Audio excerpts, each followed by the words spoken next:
What a sad hand fate has dealt you. Let's see if we can do better.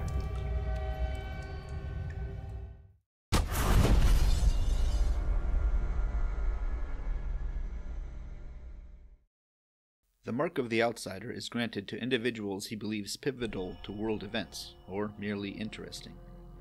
It grants supernatural powers, channeling void magic through the Outsider.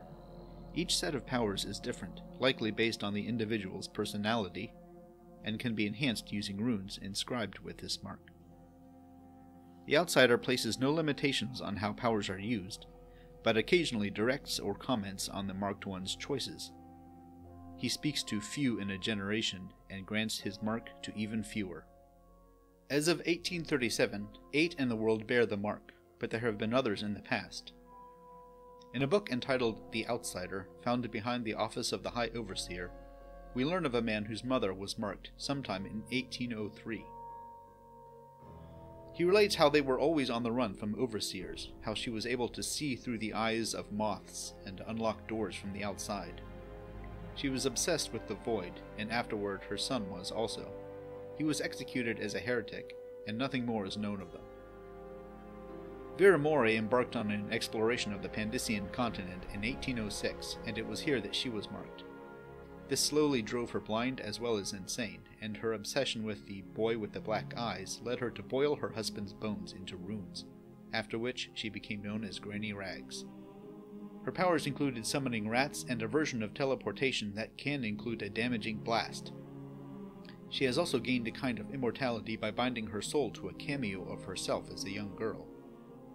She uses a power known as Arcane Bond, in which she can grant some of her power to another, in this case to Morris Sullivan, the royal torturer, whom she took as an apprentice in 1811. He is not marked, but can still use the pole power, is immune to bend time, and is very hard to kill. After Moray's death, her severed hand retained some of her power, and was used in 1852 by the Howler boss Paolo to resurrect himself once per day if killed. In 1835, a lonely street boy was constantly abused by the City Watch and other children, his only friend a white rat he kept in his pocket. Finding an outsider shrine, he was granted the mark, which he used to retaliate against his tormentors. He used the devouring swarm power to send rats against them, but one of those rats carried the plague, and he was bitten. He died weeping blood, but nevertheless thanked the outsider for allowing him to live at least a little of his short life without fear. The story of the lonely rat boy became famous and was retold throughout the Isles, and was the subject of a painting by Eleuterio Cienfuegos. Dowd arrived in Dunwall in 1811 and quickly found a talent for killing. But it wasn't until 1820 that he was marked by the outsider. He possessed a large array of powers, including Blink, Bend Time, Summon Assassin, Void Gaze, Pull, Resistance to Poisons, and also Arcane Bond. Using these powers, he assembled the Whalers from mercenaries, refugees, and street kids, including his second-in-command, Billy Lurk. He was able to share his Blink and Pull powers with most of his assassins, though some of them did not gain these abilities, so he used them in other ways. After his confrontations with Delilah and Corvo, Dowd left Dunwall, and his followers gradually lost their shared powers. His search for the knife that could end the outsider led to his capture and enforced prize fighting with the Eyeless gang in Karnaca, during which he used his remaining power to win. But this took a heavy toll on him, weakening him to the point of death soon after. Delilah Copperspoon was the daughter of a kitchen servant in Dunwall Tower, and claimed also to be the illegitimate daughter of Emperor Euhorn Caldwin. After being expelled from the palace, Delilah and her mother ended up in debtor's prison until the latter's death. In 1826, Delilah became Anton Sokolov's apprentice, but in 1831 was marked by the outsider, and in 1835 founded her own coven of witches who followed her. The extent of her exact powers are unknown, but through Arcane Bond her followers use a version of Blink and Windblast, hurl thorns, and summon Bloodbriars and Gravehounds. Delilah can control statues, turn adversaries to stone, strip them of their powers, and use her paintings to steal the spirits of others. Her witches' skins turn in various colors in combat, but Delilah's does not, indicating that this is a side effect of the Arcane Bond. Her ability to make her paintings come to life was used against her twice to trap her within her own creations. Players of Dishonored will certainly know of Corvo Attano's powers. He was marked in 1837, shortly after escaping Cold Ridge Prison. His powers reflect his athletic and fighting abilities. He can use Blink, Bend Time, Possession, Dark Vision, Wind Blast, and Devouring Swarm, as well as various passive enhancements.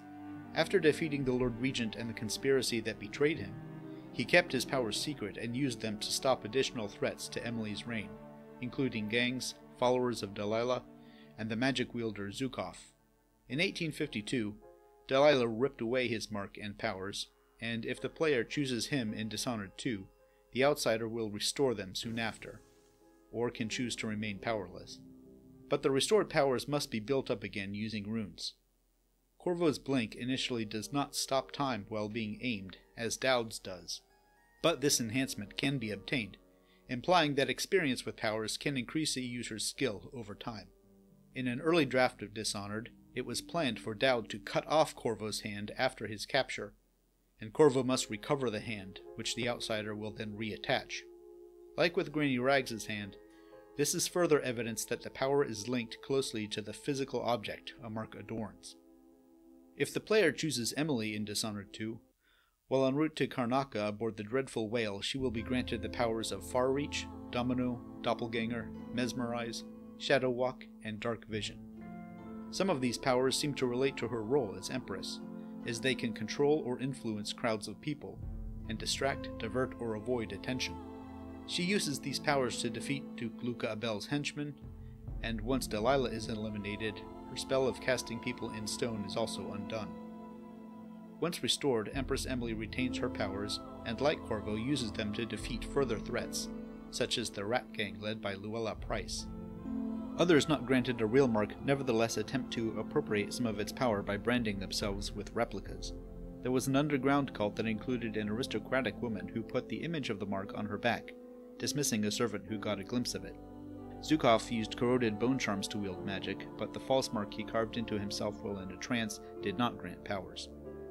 Powers granted by bone charms or deriving directly from the void, such as Billy's black shard arm and sliver of the eye of the dead god, are not mediated by the outsider, and not lost when he's released from his state, one way or another.